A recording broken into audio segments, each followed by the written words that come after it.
수천 년의 역사 속에서 변하지 않는 한 가지 자산이 있습니다. 바로 금입니다. 금은 보관 이동 정산이 느리고 비효율적인 아날로그 구조를 갖고 있습니다. 디지털 시대에 맞지 않는 느린 정산, 높은 수수료, 비효율적 거래가 유지되고 있죠. 산업 발전에 따라 금도 진화할 수 있을까요? IT센 글로벌은 세상의 모든 서비스에 디지털 가치를 더하는 기업입니다. IT 서비스를 기반으로 공공금융 등 산업 전반의 디지털 전환을 지원하며 성장해 왔습니다. 저희는 2018년 한국금거래소를 인수했습니다. 오랜 세월 변치 않는 금의 가치에 IT를 접목하면 무한한 잠재력을 끌어올릴 수 있다고 믿었기 때문입니다. 인수 이후 소액으로도 금에 투자할 수 있는 생골드, 개인 간 실물 거래를 지원하는 금방금방 앱을 출시했고, 하나은행과 협력하여 국내 최초로 실물 금 신탁 상품을 선보였습니다. 금을 디지털화하고 금융 상품화했다고 볼 수 있습니다. 이제 다음 단계로 준비하고 있는 것은 실물 금을 토큰화하는 것입니다. 금과 같은 실물 자산을 블록체인 네트워크에 올릴 수 있다면 어떨까요? 금은 한 번 더 진화시킬 수 있을 겁니다. The RWA market is exploding. At Plume, we build a purpose-built blockchain focused, designed, and customized to support the issuance, compliance, and on-chain trading of different reward assets. As regulation continues to ease up and mature, we're incredibly excited to work with great Korean companies like ITCen as well as the Gold Exchange. IT센 글로벌은 웹3 자회사 크레도와 함께 금 RWA를 위한 다양한 기술을 개발했고 많은 기업들과 협업을 진행하고 있습니다. 저희는 금 토큰의 유통 과정을 검증해 보기 위해 원 플랫폼을 만들었습니다. 이 플랫폼에서는 이미 발행되어 있는 디지털 골드나 스테이블 코인을 K-골드라고 불리는 토큰화 금으로 바꿀 수 있습니다. We are joining the gold ecosystem being built by ITCen Global, Korea Gold Exchange Digital Asset, and Credit, and working to expand gold tokens across multiple networks. We are developing ways for gold tokens to live natively across diverse networks and be used more broadly in the real world. 저희가 만들고자 하는 것은 또 하나의 코인이 아닙니다. 한국의 금을 세계 금융시장의 언어로 번역하고 한국의 금이 기준이 되는 생태계를 조성하고 실물 자산이 자유롭게 흐를 수 있는 인프라를 만드는 것입니다. 금은 오랫동안 오프라인 시대의 가치의 기준이었습니다. 이제 저희는 그 금을 디지털 시대의 새로운 가치 기준으로 세워보려고 합니다.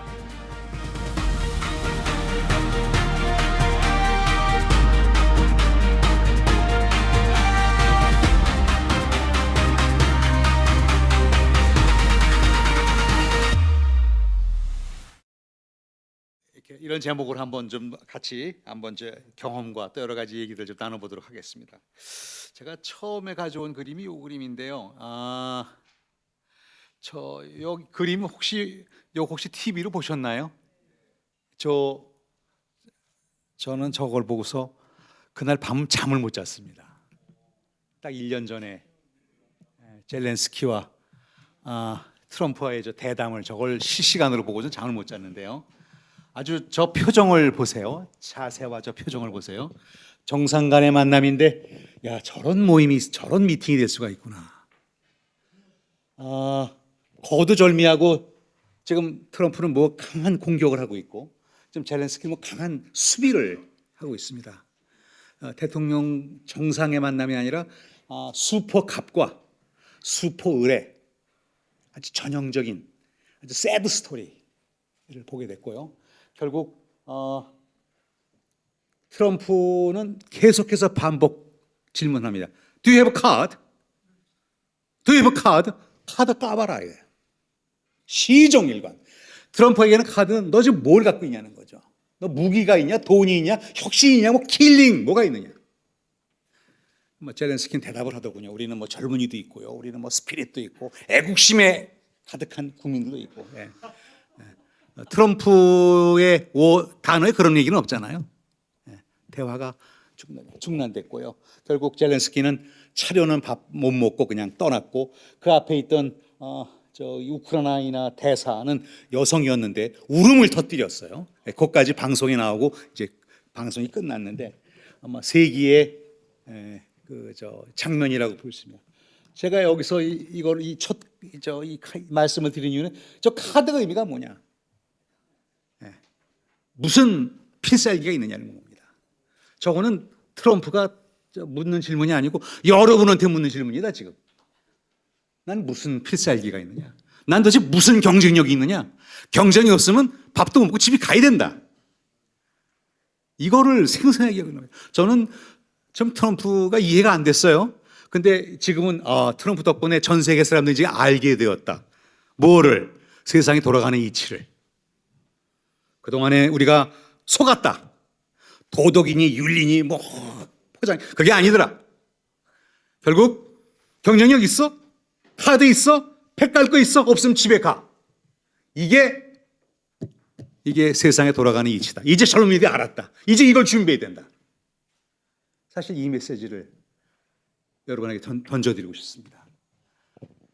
지금 우리 세계가 이런 세계입니다. 변화와 혁신. 자, 이 얘기 좀 계속 가겠습니다. 지금 바이오로 AI라고 얘기해요. 또 하나의 큰 혁신의 흐름이 옵니다. 그러니까 또 하나의 큰 변화가 지금 오는데, 챗GPT, 딥시크, 지프리프사, 제미나이, 그거는 인문이에요, 인문. 그거는 그냥 인문입니다. 그거 갖고 놀라시면 안 돼요. That's beginning, very small beginning. 이제 본격적으로 시작한 게 바로 이겁니다. AI for industry.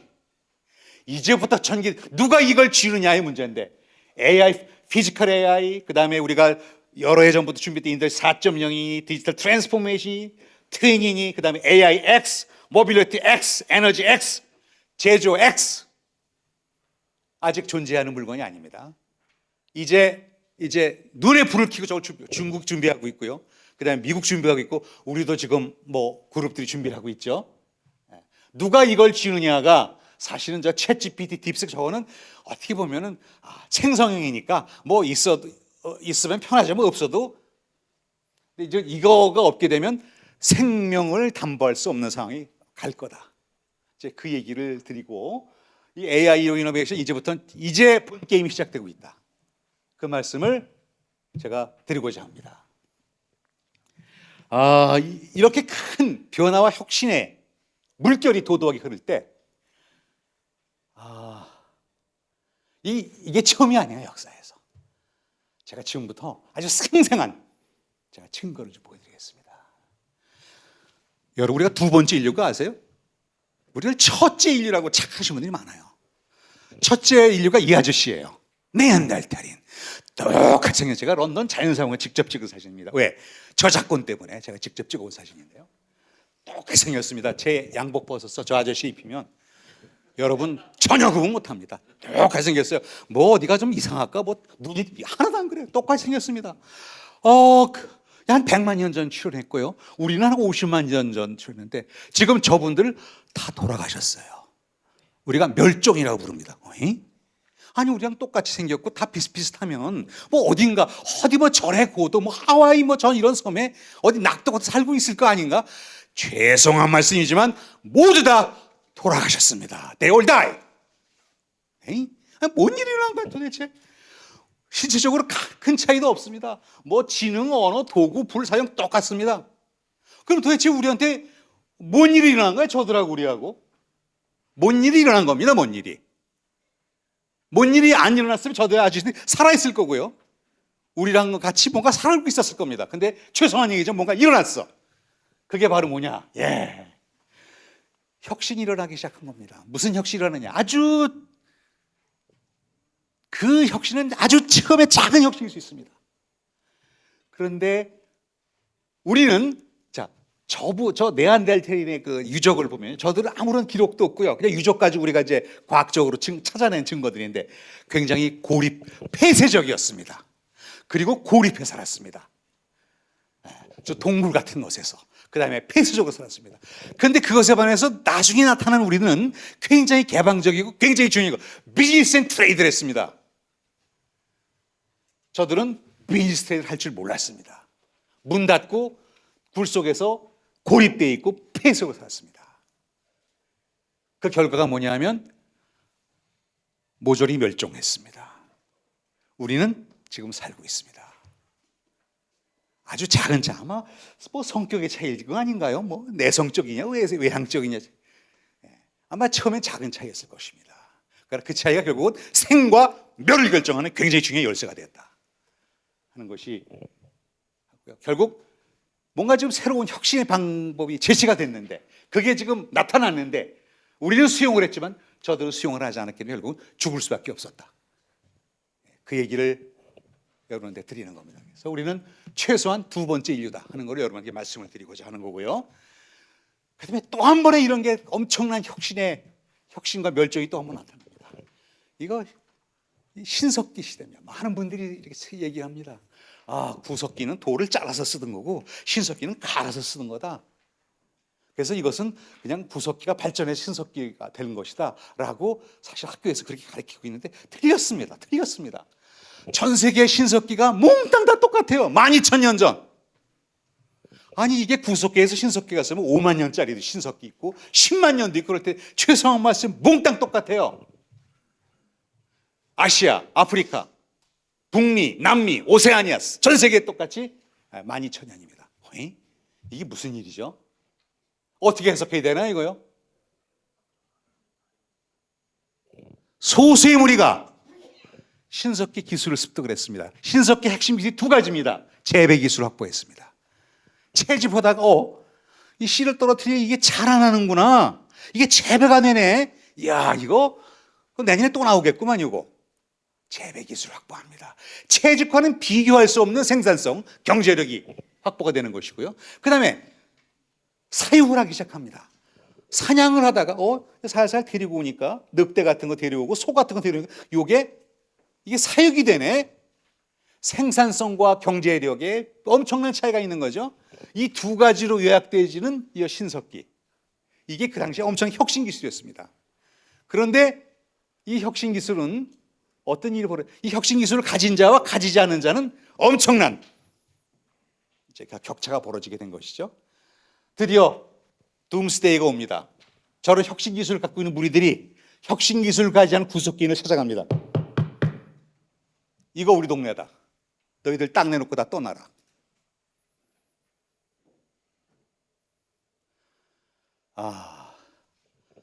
그 당시 땅을 내놓고 떠날 수밖에 없어요. 돈도 없고 무기도 없고 아무것도 없으니까. 그래서 그 당시 구석기의 90% 정도가 땅을 뺏기고 떠납니다. 땅을 뺏겨 떠나는 것은 죽음이죠. 일부 아주 사회성 좋은 구석기인들이 신석기인을 찾아갑니다. 나 밥 좀 먹고 살자. 내가 너희 집에 가서 하인 노릇할 테니까 밥 좀 먹여주라. 그래서 일부 구석기인들이 신석기인에 가서 편입돼 삽니다. 그걸 우리 사회학자들이 뭐라고 부르냐면 편입이라고 부릅니다. 그래서 정확하게 말씀드리면 12,000년 전에 신석기 혁신 기술을 습득한 대략 5%의 10%가 나머지 90%를 쏙 전부 쫓아내버린 겁니다. 그래서 전 세계 12,000년이 전부 똑같습니다. 놀랍죠? 이런 거를 책에 안 나와요. 이런 걸 가르치고 제가 이건 정확하게 레퍼런스를 가지고 있는 내용들인데요. 참으로 놀랍습니다. 이게 무엇을 증거냐? 혁신을 손에 쥔 자들이 혁신을 쥐지 않은 자들을 내쫓고 세계를 바꿔버린 거다 이거죠. 결국 혁신을 쥔 자들은 생존이요, 혁신을 쥐지 못한 자들은 멸종이다. 또 한 번의 레슨이 나타난 겁니다. 이런 사실들을 우리 아이들이 알아야 되고 우리 젊은 사람들이 알아야 되고 우리나라 사람들 우리 알아야 됩니다. 이런 것들이 혁신을 갖고 올라타지 못하고 혁신을 갖지 않을 때 어떤 일이 벌어진다는 것을 있어도 되고 없어도 그만이 아니고 멸종된다는 것을 정확하게 알고 있어야 된다는 것을 얘기해 주는 굉장히 중요한 교훈이라고 생각합니다.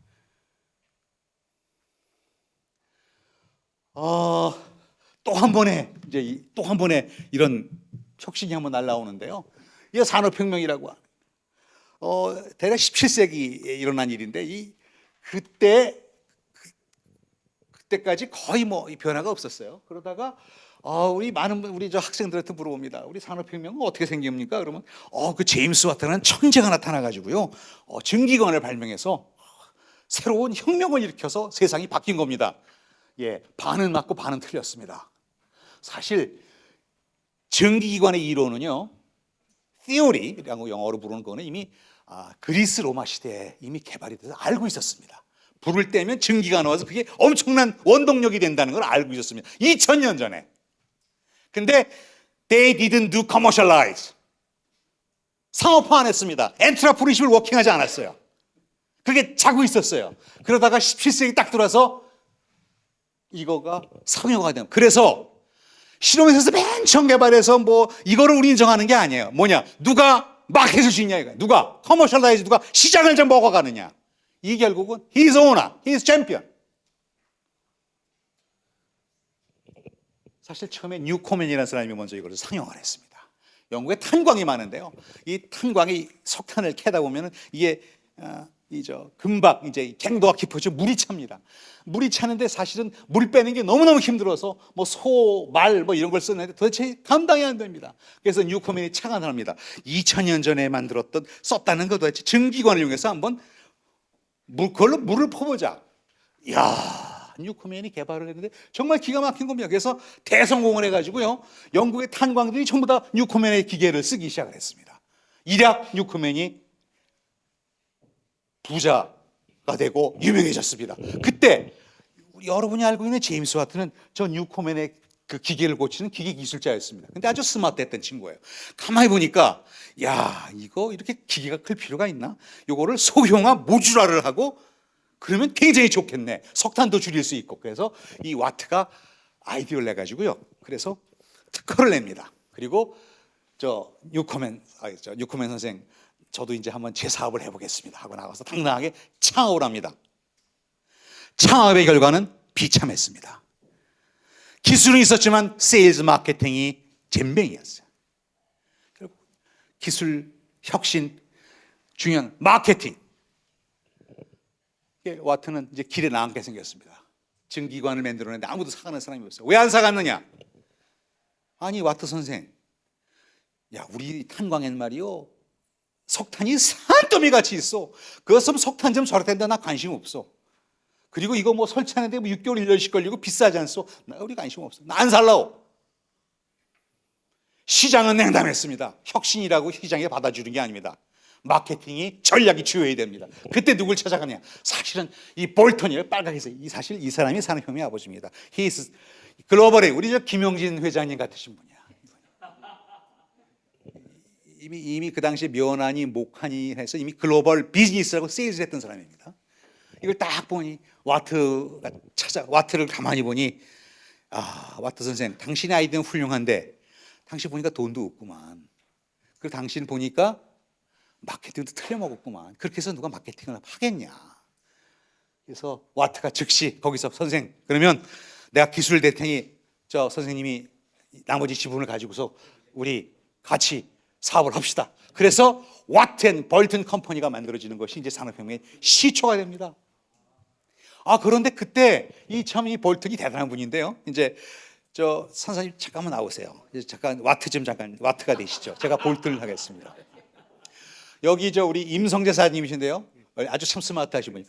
우리 임성재 사님, 이분 와트로 말씀드릴 것 같으면 이 시대 천재입니다.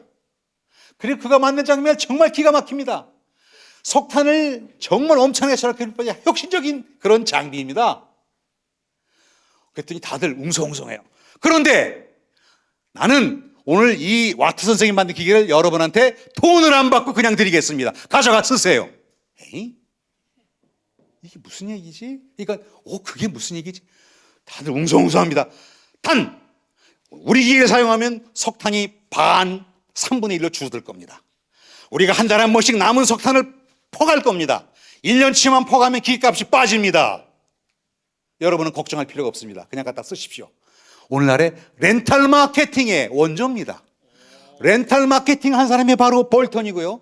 이게 경영학 교과서에는 이런 게 안 나와요. 마치 어디 미국에 아니에요. 볼턴이 먼저 해서 와트하고 볼턴이 해서 처음으로 스팀 엔진을, 전기관을 시장 정상에 올리는 게 바로 세일즈, 렌탈 마케팅입니다. 마케팅 기술이 워킹한 겁니다. 혁신만으로는 부족합니다. 마케팅이 들어가야 됩니다. 그래서 제임스 와트와 볼튼은 이제 전기관의 부자가 됐고 이제 그 대회사가 돼서 세계를 바꿨습니다. 이제 앉으셔도 되겠습니다. 와튼 선생님 수고하셨습니다. 이런 건 잘 몰라요. 어떤 한 사람의 천장 하나 타는 세상 아니에요. 거기 돈들이 금융 들어가야 되고요. 그 다음에 세일즈 마케팅 들어가야 되고요. 조직이 들어가야 되고요. 이게 돌아가지 않으면 비즈니스가 돌아갈 수가 없습니다. 많은 사람이 착각을 하고 있어요. 예. 이렇게 된 이 영국의 산업혁명은 이게 그러면 우리 영국에서 이렇게 개발했으니까 이제 전 세계에서 그냥 갖다 쓰십시오. 이렇게 해서 그렇게 했겠어요? 절대로 그렇지 않죠.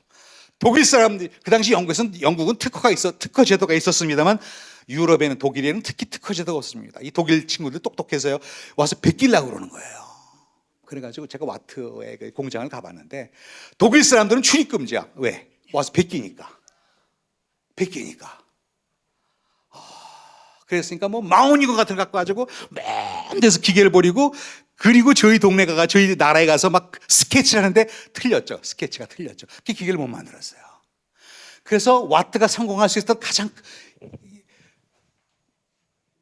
특허, 시장, 금융 이게 밑받침이 돼서 산업혁명이 나왔던 것이지 와트의 한 사람의 기술력까지 했던 것은 아니다라는 말씀을 드리는 거고 그다음에 특히 뭐 특허 요즘 얼마나 중요한지 모릅니다. 영국이 산업혁명에 성공했던 이유 중에 하나가 저런 무형자산을 에세스로 인정해주는 그런 제도가 있었다는 게 참으로 놀랍지요.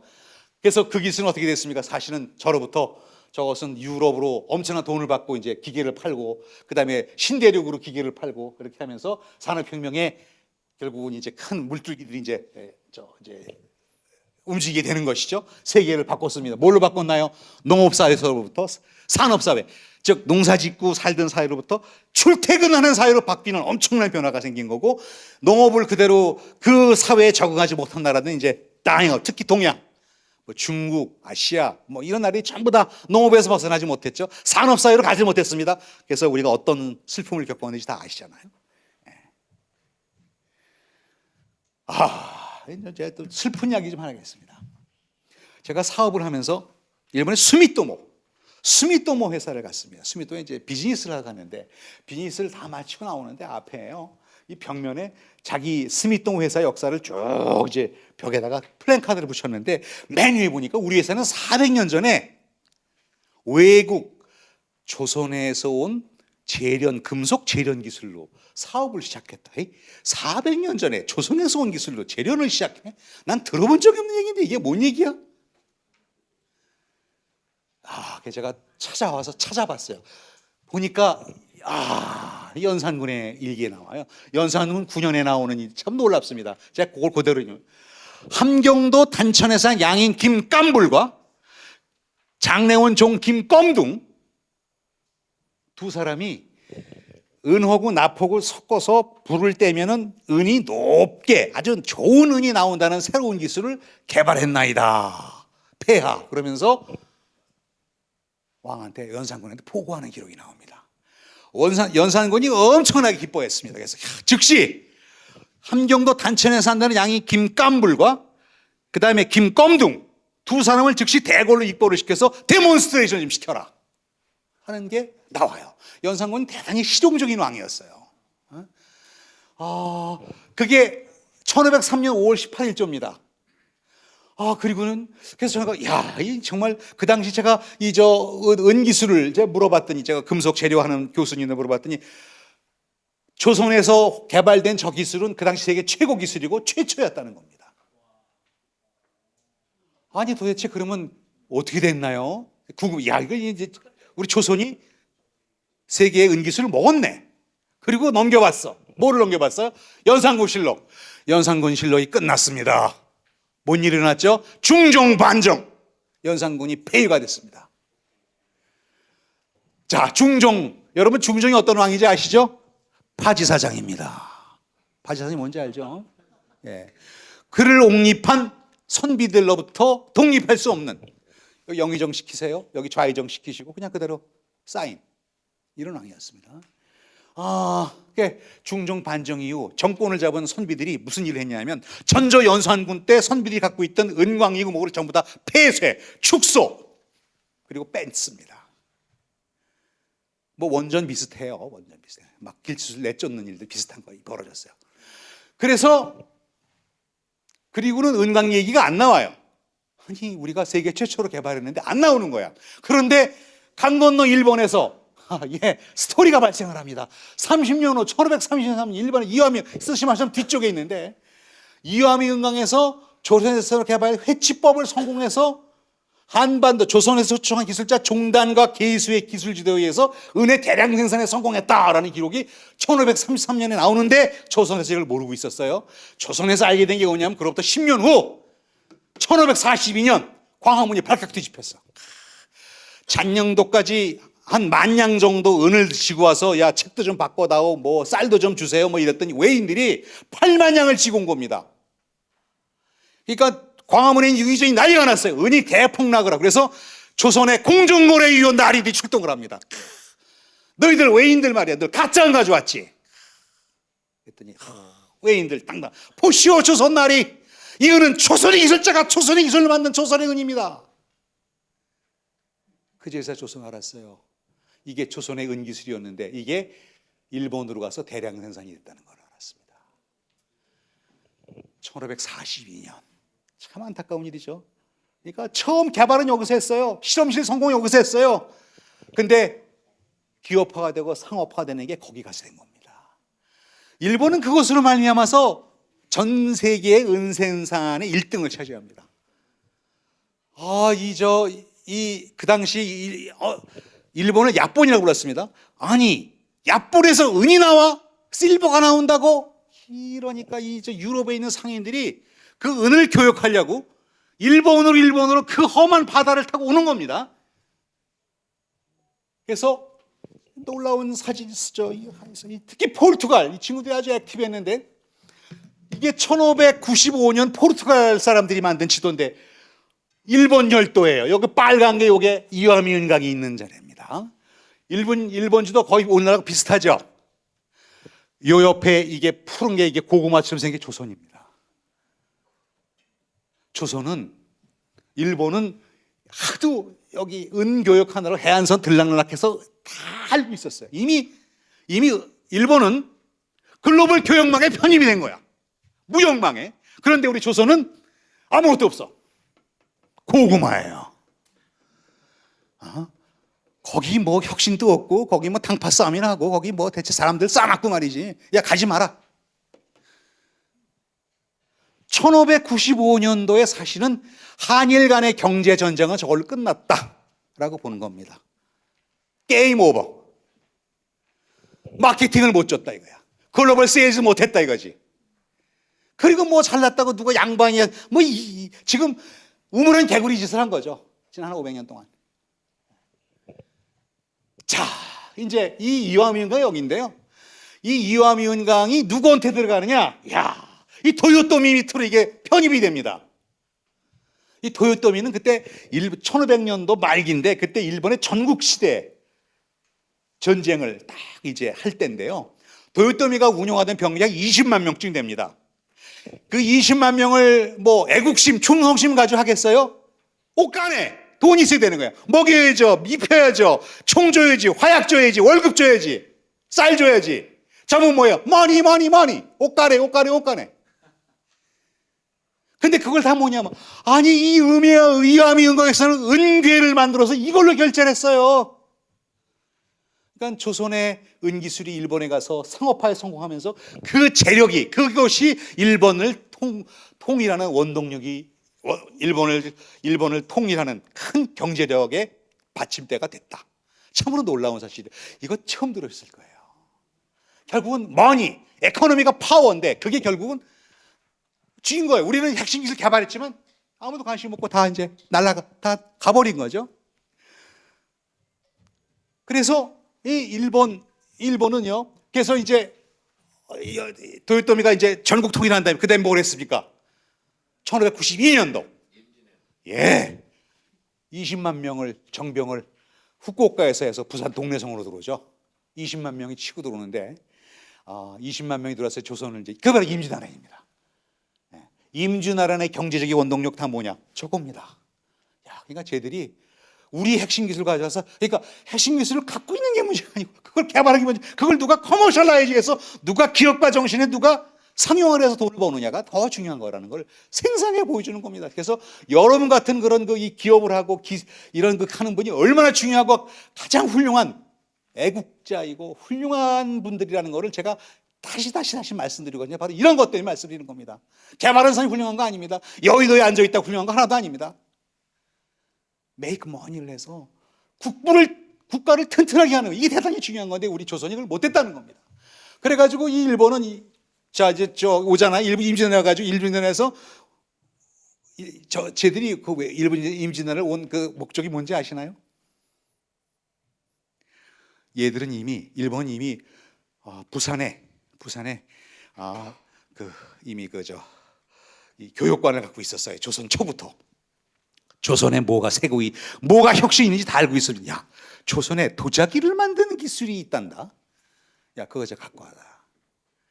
그거를 좀 갖다가 우리 일본에서 대량 생산해서 글로벌 시장에 내야 되겠다라는 작전을 짭니다. 그래서 그 도요토미 히데요시 밑에는 많은 번주들이 있었는데 그 번주들이 한 10,000명에서 15,000명 되는 그런 장군들인데요. 이들이 경쟁적으로 남원, 창원, 마산 이런 다니면 전부 도요지예요. 도요지를 습격을 하고 거기를 공격해서 기술자 만들다 보는 흙 싹 다 뺏어서 전부 다 규슈로 가져갑니다.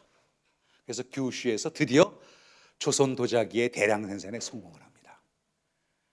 그 생산된 조선 도자기가 어떻게 됐나요? 그 다음엔 유럽으로 대량 수출합니다. 그래서 1600년도부터 시작해서 1860 메이지 유신까지 한 200년 동안 일본 국부 창출의 원동력이 된 것이 바로 조선 도자기 기술의 국산화였습니다. 결국 어게인 우리 핵심 기술 갖고 있어 조선은 도자기 기술도 뺏겼죠. 그리고 그것은 일본에서 꼽혀서 결국은 일본이 메이크 머니를 하고 경제적으로 부흥을 하고 결국은 그 다음에 그 이후에 역사가 어떻게 여러분 너무 잘 아시죠? 여러분 메이지 유신 여러분 잘 알잖아요. 잘 아시잖아요. 1866년 메이지 유신 그때 이미 일본은 사실 우리랑 달랐던 게 우리는 돈이 없어서 뭐 정말 내탕금이고 돈이고 하나도 없어가지고 그냥 뭐 쌀에 모래 섞어서 월급 주고 난리가 났죠. 뭐 다 부패하고 말이죠. 다 빼먹고 막 이랬단 말이죠. 근데 일본은 돈이 많아서 이거를 돈이 많으니까 이제 엄청나게 빨리 개화를 한 겁니다. 그리고 서양의 무기를 사고 그래서 빨리 소위 봉건 시대 즉 다이묘 장 쇼군 도쿠가와 정부를 무너뜨립니다. 그리고 빨리 이제 개항을 시작을 하죠. 그래서 일본이 빨리 개항을 하고 불과 개항한 지 7년 만에 서양에서 산 배 3척을 끌고 어디로 오느냐? 강화도 초지진에 들어옵니다. 그게 바로 1875년이에요. 그래서 초지진에 딱 3척이 딱 해서 함포를 딱 날립니다. 어디다가 초지진에다가.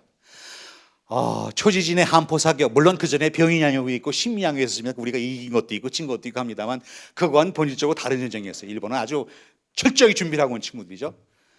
초지진 참사 튀었습니다. 무서우니까 도망갔죠. 그 옆에 덕신 참사 도망갔습니다. 강화도를 무혈 점령합니다. 일본이 강화도 무혈 점령하고 자 조선 항복하라. 할 수 없이 조선에서 총리 대신을 내보내서 일본하고 조약을 합니다. 그게 우리나라가 최초로 외국이랑 맺은 한일 조약인데 그 조약에 의해서 사실은 세계에 유례가 없는 불평등 조약입니다. 비즈니스도 안 해보고 무역도 안 해보고 아무것도 모르는 글만 읽던 양반들이 앉아서 무슨 조약을 했겠어요.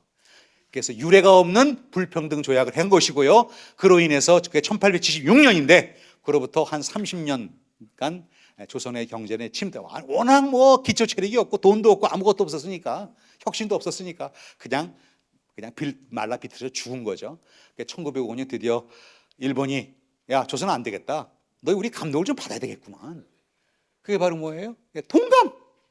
통감 파견 그다음에 한일 합방 이렇게 들어가는. 그러니까 이게 무슨 뭐 우리가 독립심이 부족하고 말이죠. 이게 무슨 뭐 이거 아니에요. We don't have money. We don't have any innovation. 우리 아무것도 없었어요. 이게 뭔지도 몰랐던 거예요. 이걸 뭐 일본이 어떻다 그렇게 하는 우리가 준비 없고 우리의 부찰이 너무너무 큰 것이죠. 있는 기술 다 뺏기고 다 상용화 남존이라고. 이런 것들을 알고 있어야 되는 겁니다. 우리가 뭐 해야 되는 건지 정확히 알고 있어야 되는 겁니다.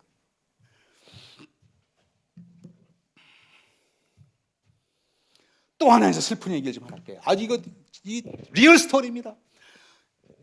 저 폴리네시아 채텀 제도 이 어디냐면요. 전 이러면서 정말 이런 일이 있을 수 있나? 예, 있었어요. 호주, 뉴질랜드 800km 동쪽에 작은 섬이 있습니다. 한 2,000명 정도 살던 섬인데요. 이 섬 이름이 채텀 아일랜드입니다. 채텀 섬인데 거기에 살고 있던 그 모리오리족 한 2,000명 굉장히 큰 조직, 큰 사회였어요. 근데 거기를 방문했던 그 외국 뉴질랜드 사람들이 호주 사람들이 글을 남겼는데 글쎄 그 섬에 갔더니 말이야, 저 따옴표가 그거예요. 물고기와 조개가 풍부하고 호수에는 뱀장어가 가득하고 땅에는 카라칼매가 많이 난다. 카라칼매는 오렌지입니다. 야, 뭐 먹는 거 걱정 하나 없는 이거 정말 천하에 이거는 뭐 천상이 따로 없구만. 야. 근데 그 다음 문장, 요것 때문에 저들이 전부 다 죽습니다. 그런데 사람들은 많은데 싸울 줄을 모르고 무기도 없다. 요거를 하나 딱 썼어요. 요 글을 이제 이 호주배가 요거를 보고서 목격담을 쫙 적어가지고 가다가 뉴질랜드 북쪽에 있던 마오이족, 아주 호전적인 족속입니다. 그들은 남태평양에서는 족속 중에서 가장 호전적이고 백인들과고 오랜 기간 동안 전투를 하면서 그러면서 이 혁신을 내자화했던 아주 무서운 조직인데, 이들이 드디어 일을 벌입니다. 1835년 11월 19일, 12월 5일 두 번에 걸쳐서 약 한 900명 정도가 배를 타고 가요. 손에는 그 당시 다른 데서 볼지 못한 총, 도끼, 곤봉 이런 혁신 무기를 들고 저기 습격을 갑니다. 습격 가서 하는 게 뻔하겠죠? Hey, this is our land. 이거 우리 땅이야. If you resist, you will killed. 저하면 모두 다 죽일 거야. 이게 항상 침략자는 상투적인 수법이죠. 이 얘기를 전해드는 모리오리족 기가 막혔습니다. 그래서 뭐가 소집되냐? 급히 원로회의가 소집이 됐어요. 이야. 그 원로회의가 소집해서 그 기록이 무슨 얘기를 나누느냐? 참으로 놀랍습니다. 자, 우리 채텀섬, 우리 모리오리족은 우리 조상님을 잘 만나서 정말 먹을 거, 입을 거, 마실 거 하나도 걱정 없는 곳에 살아왔다. 우리는 평화를 사랑해서 남들 거짓말도 안 하고 남들 사기도 안 쳐봤고 남들 나쁜 일도 안 해봤고 우리는 정말 선하게 살아왔다. 그런데 오늘 보니까 오늘 처음 보지도 못한 사람들이 와서 우리 보고 뭘 내놓으라고 그러는데, 저들도 우리가 이렇게 높은 도덕성을 가지고 훌륭한 도덕을 갖고 살아왔다는 걸 알면 그 얘기를 전해주면 감동을 받고 돌아갈 것이다. 오 마이 굿니스. 그냥 가시면 저거 하니까 우리가 음식, 물고기, 금은 보아해서 바리바리 싸서 선물로 드리자. 그러면 더 좋아해서 빨리 갈 거 아니냐? 세상에 또 그런 착각이 있어요. 그래서 온 게 아니잖아요. 그래서 바리바리 싸가지고 가는 그들이 도착하기 전에 마오리족은 공격을 시작합니다. 마오리족은 식인종입니다. 모리오리족을 모두 다 전멸시켜서 잡아먹었습니다. 그래서 전멸! 오늘 채텀 아일랜드는 몽땅 모리오리족입니다. 마오리족입니다. 자, 퀘스천. 아니 도대체 저 채텀 아일랜드에 저 모리오리족은 뭔 자수문을 했길래 도대체 2,000명이 한꺼번에 다 죽었지? 혹시 뭐 나쁜 짓을 했나? 뭐 거짓말을 쳤나? 흰 옷을 입고 뭐 평화를 안 사랑했나? 그런 얘기하는 게 아니란 말이에요. 지금 자기를 지킬 능력이 없고 자기를 지킬 혁신을 갖고 있지 않으면 죽을 수밖에 없다는 철저한 생명의 법칙, 철저한 자연의 법칙에 따라서 죽은 거예요. 결론입니다. 이웃의 변화와 혁신의 고립, 둔감, 무지, 이 세 글자예요. 이걸로 혁신을 올라타지 못했으면 죄송한 얘기지만 돌아가셔야 되겠다 이거야.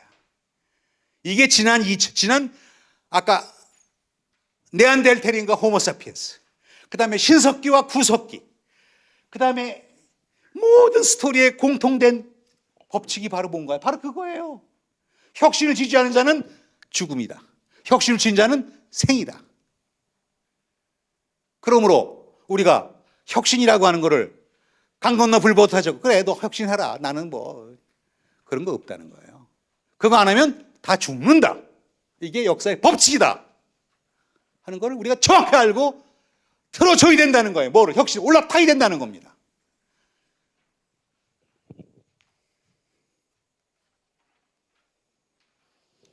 제가 혁신 얘기를 했는데 그 다음에 이제 기업가 정신 얘기를 좀 하겠습니다. 제가 시간이 많이 갔습니다. 얼른 짧겠습니다. 사실은 이 혁신이라는 거 아까 제임스 와트도 했고 우리 조선에서의 언제 다 혁신은 다 있었어요. 그 뭐가 문제였어요? 그걸 상업화하고 시장에서 만들어내는 시장을 쥐는 그런 기업가가 없었기 때문에 다 망가진 거였어요. 그래서 또 하나 축이 뭐냐? 이 기업가 정신이에요. 기업가 정신. 이게 없으면 다 망가지는 거야. 그러니까 저는 그래서 우리나라에 뭐 R&D 투자가 몇십억이고 몇 조고 말이죠. 뭐 대학교 그거 받아서 우리 상업하는 우리 김영진 회장님 같으신 분들, 여러 사장님 같으신 분들이 존재하고 계셔야 우리 사회가 단단하게 쓸 수 있지. 그게 없으면 전부 남존이라는 거다. 이렇게 또 다 뺏긴다. 또 다 뺏긴다. 이걸 정확하게 알고 있어야 된다.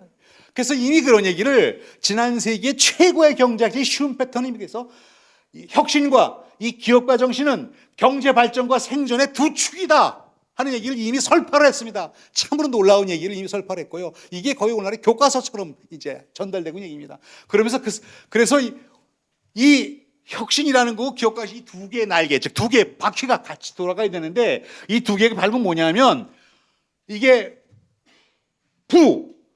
그리고 성장, 그 다음에 일자리, 우리 사회에 지금 다 문제죠, 이게. 이것들을 만드는 핵심이 바로 저것이요. 그 다음에 뭐냐면 경제 발전.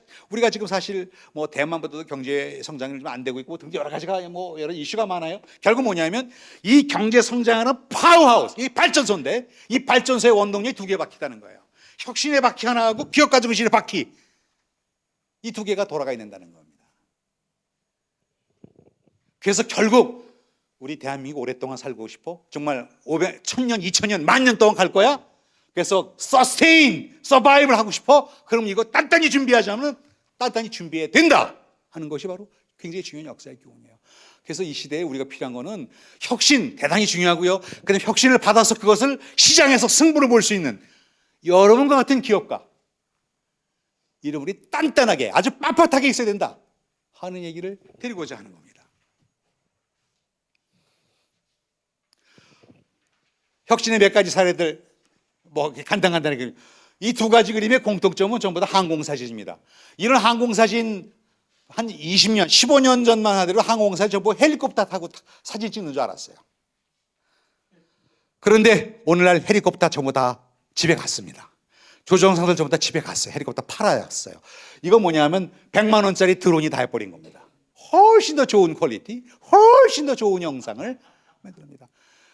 비행기 한 대 운영하는데 1년에 10억씩 들어갔어요. 그러니까 뭐 지금 비행기 갖고 있는 회사가 다 팔아버렸어. 조종사 전부 집에 갔고. 이게 불과 10년, 15년 사이 일어난 일입니다. 여러분 모르셨죠? 알고 계셨을 거예요 아마. 예. 그 다음에 바로 이번에 CES 쇼에 현대자동차에서 나오는 아틀라스 로봇이 여러분 이미 매스컴에 나와서 알고 계시면 로봇으로 조립을 하고 생산을 시키면요 중국 인건비 10분의 1이면 돼요. 그러니까 우리가 중국은 어떻게 하지? 저 중국은 어떻게 아니야. 지금 인건비 되고 그런데 우리도 로봇으로 생산해서 로봇을 하게 되면 중국의 10분이면 되니까 어떻게 해? 중국 포비아 다 필요 없어요. 다 그냥 한 번에 먹어버리는 거야. 이게 혁신인 거예요, 이런 게. 그 다음에 어려운 이런 거 안전이 있는 이런 굴착 이거 전부 다 요즘 로봇 들어가서 합니다. 벌써. 이 더 이상 사람이 안 해요. 뭐 중대재해법 있지 뭐 있지 뭐 골치 아파 얘들 보내서 다 합니다. 이게 불과 3년, 4년 상황이에요. 이렇게 혁신이 지금 벌어지고 있습니다. 우리가 이거 모르고 옛날처럼 뭐 좀 해야 되겠다. 아니다 이거예요. 혁신을 못 올라타는 거죠. 웨이모. 제가 이번에 미국 갔는데 웨이모 차를 보고 타고 깜짝 놀랐습니다. 얘가 끼어들기까지 하는 거야. 끼어들기. 마이 굿네스. 젊은 아이들이 여성은 모두 이 차를 타고 싶어요. 왜? 우버 같은 것도 그래도 안전하지만 불안하잖아요. 이 녀석이 이거 나를 태우고 딴 데로 갈지도 모르고 뭐 근데 얘는 웨이모는 한 번도 그러니까 여성이나 어린이 저 청소년들은 전부 다 웨이모 타는 거야. 이거 시간 문제예요. 그리고 보니까 웨이모 이거 저 컴퓨터가 아니까 잘 못하겠지. 아니에요. 끼어들기 뭐 다 잘해요. 그러니까 뭐 이런 교통식 문제 없어요. 우리는 지금 규제 땜시 지금 이거 개수를 다 개발해놓고 못하고 있는. 벌써 중국 양산 돌아갔고, 그다음 미국 웨이모 돌아가고 있고, 이런 게 벌어지고 있어서 이제 이 뭐 이제 시간 문제입니다. 예. 그리고 수입하든지 우리가 빨리 대개혁을 해서 그걸 풀어내든지, 예. 이런 숙제가 남아 있는 거예요.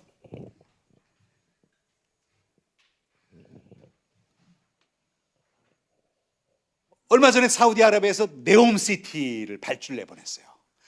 네옴시티가 그 사막에다가 참 말도 안 되는 얘기겠지만 어쨌든 이런 도시를 만드는 거였어요. 그래서 우리나라 건설 회사들이 많이 거기 응찰을 했습니다. 근데 맨 마지막에 응찰 조건이 뭐가 있냐면 여기에 지원하는 모든 회사들은 디지털 트윈을 만들어 제출해야 된다. 디지털 트윈, 이게 실제 건물이면, 실제 도시면 이거에 디지털 트윈을 같이 만들어 제출해야 된다. 그제서야 화들짝 놀라가지고요. 야, 디지털 트윈이 뭐야? 야, 그거 어떻게 만들어야 돼? 사이버 트윈을 어떻게 만들어야 돼? 그래가지고 거기서 드롭하는 회사들이 대단히 많고, 일부 회사들이 그걸 겨우겨우 해서 제출을 해서 겨우 엔트리를 받았는데, 거기서 수주를 했는지 어떤 회사인지 잘 알려지지 않았어요. 결국 뭐냐면 이게 몇 년 전, 그래서 2년, 3년 전 얘기예요. 이전 이런 사이버 트윈이나 디지털 트윈 준비하지 않으면 이제 비즈니스 못합니다. 엔트리드가 입장이 안 돼, 접수가 안 되는 거예요. 접수가 안 되는. 이런 종류의 혁신이 왔다는 겁니다.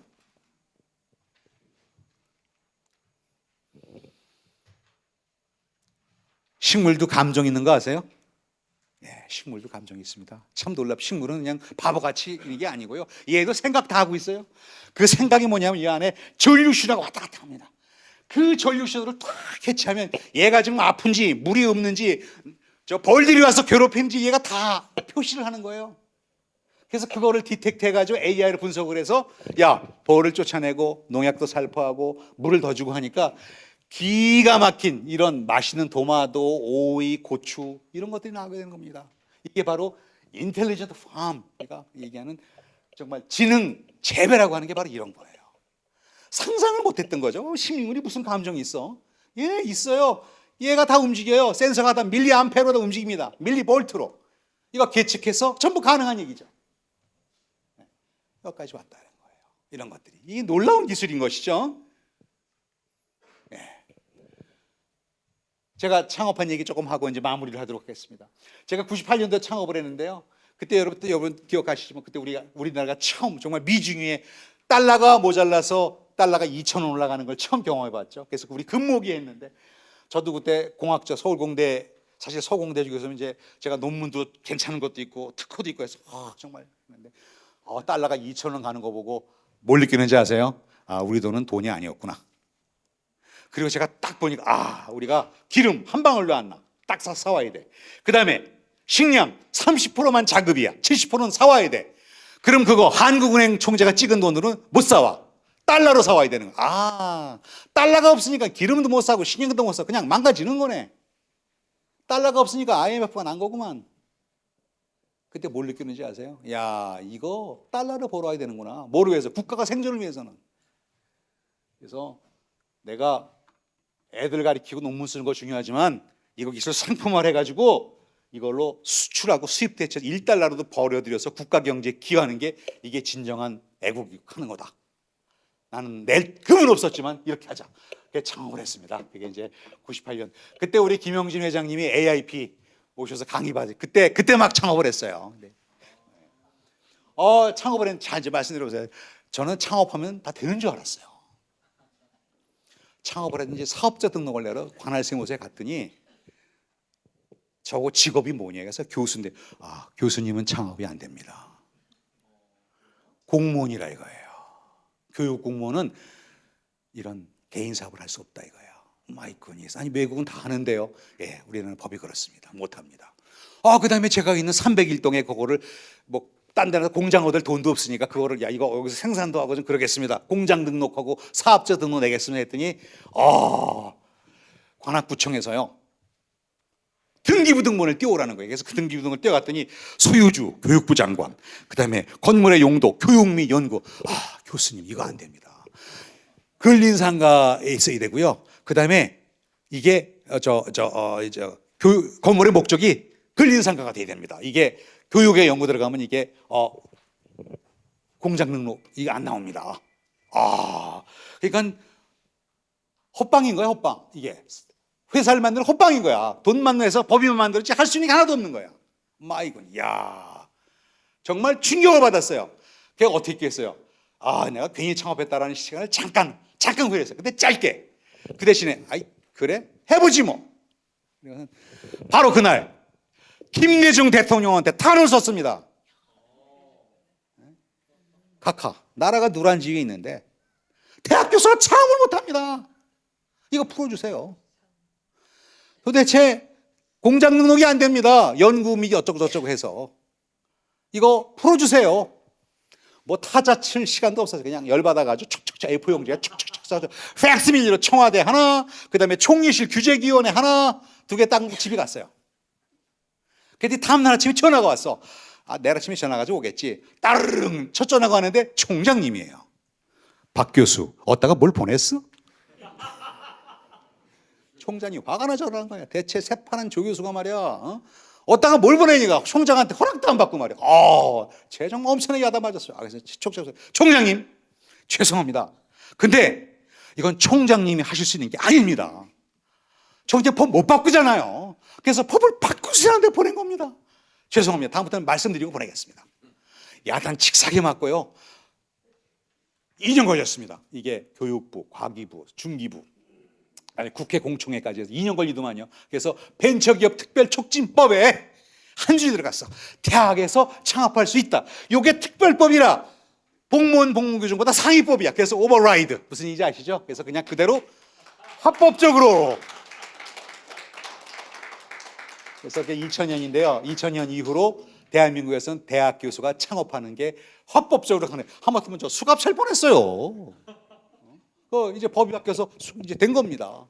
그래서 이런 거 다 해결됐죠. 예. 그래서 참 그렇게 해서 했어요. 이제 본격적으로 이제 제도가 없어졌으니까 제가 다 해결 본격적으로 이제 하면 되잖아요. This is beginning. 이제 시작이었어요. 저는 제 기술이 훌륭하고 뛰어나서 이 알리기면은 다 팔릴 줄 알아요. 마치 와트 마냥. 착각을 했어. 세상에 뭐 코엑스고 뭐 킨텍스가 했는데 고객이 없는 거야. 관심이 없어. 뭐 무슨 기술인데 자기 잘 모르는 거야. 그리고 관심이 없어. 살 생각도 안 해요. 안 되겠다. 일본 가야 되겠다. 일본에 가서 전시해야 되겠다. 그러니까 일본에 갔더니 드디어 이제 고객들이 나타나기 시작했는데 일본에 이제 갔더니 참 선생님 잠깐만 나오세요. 또 한 번. 짱이었어요. 네. 회장님. 아니, 제일 앞에 앉으신 분이 항상 A를 드리 항상 제일 앞에 앉으신 분이 A 학점입니다. 그래서 A 학점만 그러면 그래. 그래서 이제 제가 이제 일본 사람이에요. 이제 제가 저기 회장님이 이제 박희재입니다. 딱 했더니 이제 일본 사람 스고이 데스네. 무슨 기술 정말 좋다. 그래서 제가 좋아가지고요. 그래 그럼 좀 사야지. 뭐 그랬더니 그럼 네가 산다면 내가 좀 싸게 주고 갈게. 뭐 이런 얘기를 딱 하려고 그랬더니 얘가 청색을 하면서 조또마떼 박상 4천억 결제가 나이 됐어요. 사장님이 결제 못 받아요. 왜? 너 한국에서 김치 깍두기 이런 거 나오는 거지. 무슨 정밀기계 이런 게 무슨 한국에 너 책임질 거야? 그렇게 얘기하면 자기는 얘기할 말이 없어서 결제가 절대로 안 나온다. 그래서 미안하지만 못 사겠다. 제가 일본 동경대 이제 앉아야 되겠습니다. 일본 동경대 교수한테 앉은다고 생각하는데 이게 시장이구나. 한국 문이 이렇게 평가되고 있구나. 그래가지고 그래서 그 사장님을 직접 만났어요. 그래서 사장님 설득을 하고 그랬더니 드디어 강곡구 소루다이 갖고 대끈을 됐을까? 한국 서울 기술 그렇다. 소데스네. 그러면서 옆에 저 부장이 있었어요. 동경대 나오신 도다이와 독권이 됐을까? 야, 뭐 서울대는 말이야, 뭐 이렇게 기가 막힌 거 괜찮은 걸 만드는, 야, 너희 동경대들은 뭐 하는 거냐? 뭐 이런 핀잔을 주는 거예요. 그래서 야, 저도 일본을 좀 알아들으니까, 야, 이 사장님이 필이 좀 꽂혔구나. 뭐 피오 나오겠는데? 그랬더니, 아, 피오가 나오긴 나왔어요. 아니나 달라. 피오 나왔는데 조건부 피오예요. 조건부가 뭔지 알죠? 그냥 이거 저거 다 만들어서 해서 일단 갖고 와 봐라. 우리가 마음에 들면 돈 주고 마음에 안 들면 돈 안 주고 그게 우리 마음이다. 이게 조건부예요. 그거를 지푸라도 잡아야죠. 그래서 정말 열심히 해가지고 그 조건부 그 키워를 받아서 이제 했고요. 그랬더니 그게 이제 피오를 받으니까 이게 1차 중도금, 2차 중도금, 3차 중도금, 계약이행 보증금 뭐 등등 해서 여러 번의 걸 돈 나누는데 그거 돈을 받아야 되잖아요. 그 돈을 다 받을 때까지 제가 이메일 쓴 게 한 600개를 넘게 썼어요. 그 다음에 가서 미팅하게 해서 30번 넘게 미팅을 했으니까요. 그러니까 일본 전자기업, 일본의 히다치, 마수시다, 소니, 샤프 이제 그때 제 고기였는데 그들이 어떻게 해서 기업을 이루었고 그들이 어떻게 해서 글로벌 기업을 만들어가는 저는 생생히 봤습니다. 그걸 경험하면서 이제 저도 아주 너무 고맙더라고요. 훈련이 됐죠. 그렇게 해서 드디어 일본 시장을 제가 다 아도를 쳤습니다. 일본 말이죠. 아도 쳤고요. 일본에서 아도 치니까 우리 한국 시장은 자연뽕이죠. 그냥 뭐 LG, 삼성, 야 일본에서 검증받은 거야, 오케이. 그래서 글로벌 마켓쇼 1등을 했고 그 여력을 모아서 이제 코스닥에 상장을 하고 한마디로 대한민국의 실험실 기술의 위용을 보여줬죠. 그래서 처음 수출해서 받은 달러 중에 1달러를 찾아가지고요. 제가 표를 만들어서 제가 부적은 아닌데 이거 부적이냐 아니가 아니라 내가 왜 회사를 만들었는지 이게가 안 잊어버리려고 이 표를 만들어서 갖고 있고요. 제가 2014년에 7천만 불 수출협을 받았습니다. 7천만 불 수출 받으니까 우리나라 큰 기업 빼놓고 7천만 불 수출 받으면 이게 굉장히 잘한 거예요. 100몇십 등 한 건데 앞에 대기업군 빼놓고 하면 굉장히 잘한 겁니다. 그래서 우리 박근혜 대통령한테 그때 이걸 받은 건 제가 너무너무 귀해서 감사합니다. 네, 그래서 참 이게 단순히 뭐 기업을 만들어서 그냥 한 게 아니고 정말 글로벌 시장을 먹고 혁신 기술을 만들고 이런 것이 정말 실제 가능하구나 하는 것을 보여준 정말 쾌거였고요. 그래서 제가 학교에 너무 고마워서 제 주식을 딱 잘라가지고 한 80억 정도 되는 거 학교에 기증을 했어요. 2005년에 80억이니까 지금 한 200억 될 거예요, 저 돈이. 근데 아직도 200억이 아니라 80억도 아직을 깬 사람이 없어요, 교수 중에서. 그러니까 아직 20명이 넘었는데 아직 그만큼 어렵다는 거죠. 창업한 교수님들 많이 창업한 분 많지만 돈을 버는 거가 기증하는 건 다른 얘기인 것이죠. 또 이제 어쨌든 그게 없어요. 그래서 제가 이 학교에 대한 고마움 그리고 또한 이걸 갖다가 이렇게 기업가 정신을 고취되는 후학들이 나왔으면 좋겠다. 그래서 이렇게 이제 학교 기증을 해서 잘 쓰고 있고요. 그랬더니 뭐 그 당시 뭐 여러 가지 그다음에 제가 꼭 자랑하고 이제 뭐 하여간 뭐 세금 잘 냈다고 그래서 이제 지금 저 감옥에 계신데 어쨌든 한덕수 부총리가 그때 주식 표창 제가 잘 간직하고 있습니다. 국가에 납세를 낸다는 게 이게 보통이 아니에요. 야, 납세를 내니까 우리 총장님 월급도 내가 내 납세에서 나가지. 우리 교수님 월급 다 내가. 그러니까 내가 돈을 버는 가장이야. 그러니까 여러분 아시잖아요. 집에는 가장과 안 가장이 있어. 가장은 돈을 버는 사람, 안 가장 돈을 쓰는 사람. 그런데 안 가장은 가장을 절대로 이해 못해. 돈이 그냥 하늘에서 떨어지는 줄 알아. 어떻게 돈 버는지 모르는 거야. 그거를 우리 국민들 이 돈이 기업가가 피눈물을 흘려서 얻어온 거다, 벌어온 거다는 걸 모르는 거야. 그걸 알아주는 게 진정한 선진국이고 그런 기업가들한테 상을 주는 게 말로 진정한 선진국입니다. 제 말이 맞습니까?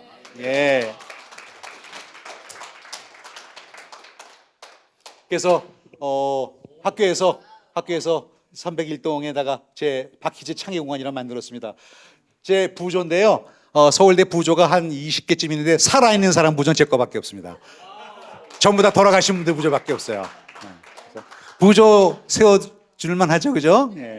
그래서 여기다 제 정신을 좀 썼고요.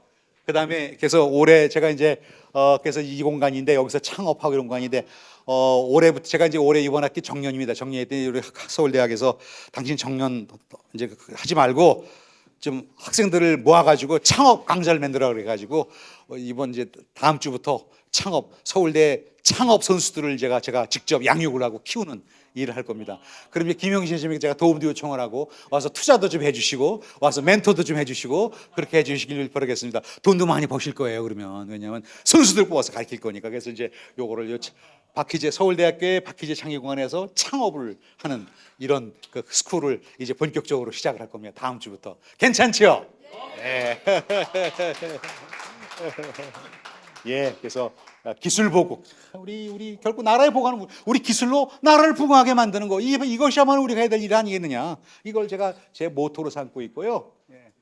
예, 그래서 하여간 기업가 정신이 정말 중요하다. 정말 중요하다. 시장에서 먹어주는 이걸 개발이 정말 중요하다. 제가 이 젠슨 왕의 얘기 중에 하나를 들면, 이 젠슨 왕이 참 훌륭한 기업가잖아요. 근데 젠슨 왕의 이런 얘기를 했죠. 놀라실 거예요. 제정신이라면 아무도 기업을 시작하지 않을 거예요. 이게 무슨 얘기예요? 그러면서 뭐라 그러냐면요. 제가 읽어볼게요. 당하는 고통과 아픔, 사방에서 들어오는 공격, 끊임없이 다가오는 도전, 한없이 견뎌내는 모욕감과 수장을 미리 안다면 아무 누구도 장업을 안 할 겁니다. 목소리가 여러분 울려지나요? 이게 리얼한 얘기입니다.